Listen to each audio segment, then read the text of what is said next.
আজকের আলোচনার বিষয় হলো কিভাবে বেকিং পাউডার তৈরি করা হয়।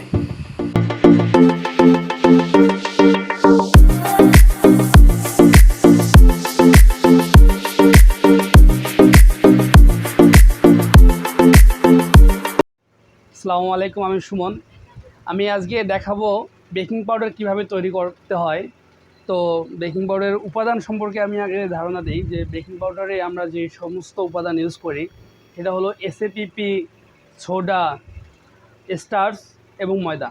এই চারটে উপকরণের সমন্বয়ে বেকিং পাউডার তৈরি। তো এখন দেখাবো কিভাবে উপকরণগুলো আমি মিশাবো এবং কত অনুপাতে মিশাবো। তাহলে চলুন কিভাবে বেকিং পাউডার তৈরি করি আপনাদেরকে দেখাই। প্রথমে আমি সোডা নিব। তো আমার আমি সোডা নিলাম। তারপরে এসএপিপি আমার দরকার, এসএপিপি নিলাম। তারপরে আমার অ্যারোরুট প্রয়োজন, অ্যারোরুট নিলাম।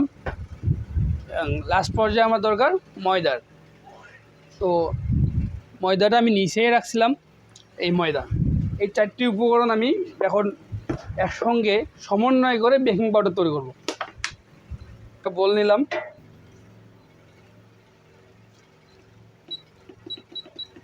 প্রথমে আমি ময়দা মেপে নেব।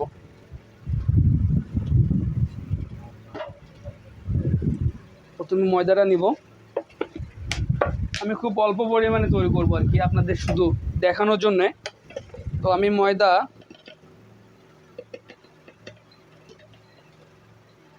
10 গ্রাম নেব।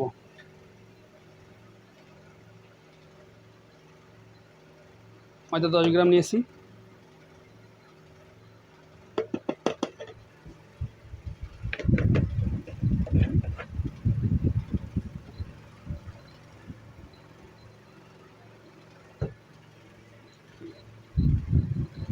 তারপরে আমি স্টার্চ নিব 10 গ্রাম।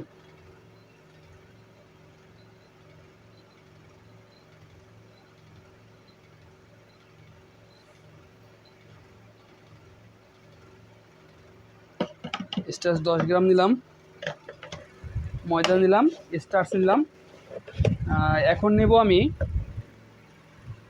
এসএপিপি। এটাও আমি নেব 10 গ্রাম।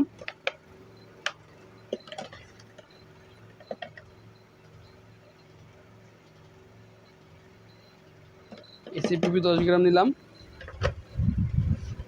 এখন আমি সোডা নেব 20 গ্রাম।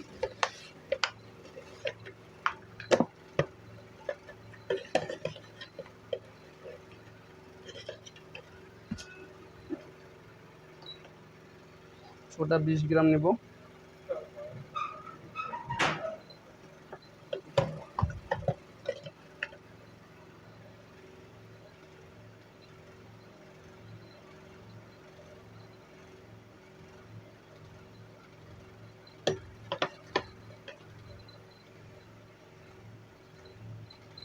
সোডা 20 গ্রাম নেওয়া হয়ে গেছে। আমি 4টা উপাদান দিয়েছি। এখন আমি 4টে উপাদান ভালোভাবে মিশাবো যেন প্রত্যেক উপাদানের সঙ্গে মিশে যায়। আপনাদেরকে বলে রাখি, আপনারা যখন বেশি করে তৈরি করবেন অবশ্যই আপনারা ছাঁকনি দিয়ে সেঁকে নেবেন। 2বার যদি সেঁকে নেন এবং 3বার যদি ওলট পালট করে নেন তাহলে আশা করা যায় যে মিশে যাবে। তো আমার যেহেতু অল্প পরিমাণে, তো আমি চামচ দিয়েই করতে পারতেছি।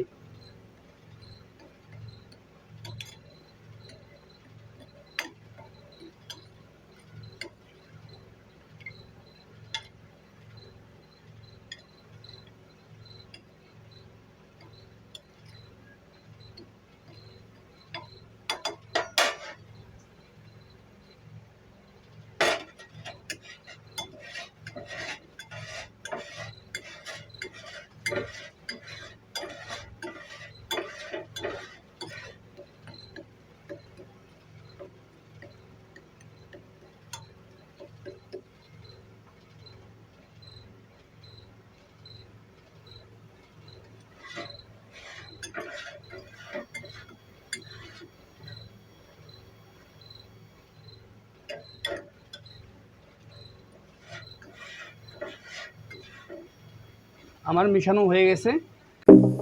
এভাবেই বেকিং পাউডার তৈরি করা হয়। আশা করি বিষয়টি সবাই বুঝতে পেরেছেন। কারো কোনো যদি প্রশ্ন থেকে থাকে তাহলে অবশ্যই আমাকে করতে পারেন। আমার ভিডিও ভালো লাগলে অবশ্যই আমার ফেসবুক পেজে ফলো দিবেন এবং আমার ভিডিওটি শেয়ার করে দেবেন। ধন্যবাদ। আল্লাহ হাফেজ।